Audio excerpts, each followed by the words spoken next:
Jubilance and excitement as tourists and international passengers touch down in Australia after almost 2 years of border closures. Picking up my best friend, haven't seen him since 2018 and he made it back just in time for my wedding in 4 days.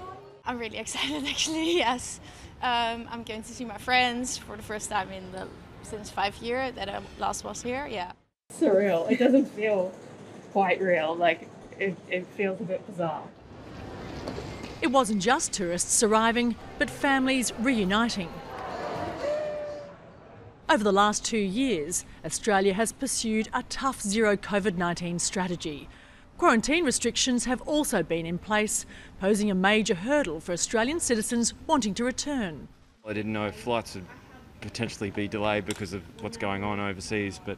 And there were very few repatriation flights really, even for Londoners. There was like 55,000 Australians wanting to come home and there's 3 flights a month, so, you know, it was pretty grim. but it's just good to see my sister again, and I can't wait to go see Mum and Dad now because I've been worrying about them for 2 years.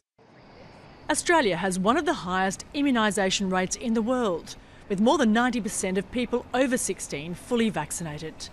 Tourists coming here must be double vaccinated or have a medical exemption. More than 1 million tourist visas have been issued for arrival this month. Tourism was one of the fastest growing sectors in Australia's economy before the pandemic.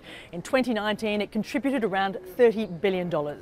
But the border closures earned the nation the reputation as Fortress Australia, and tourism groups know they've got a big job on their hands to convince tourists to return.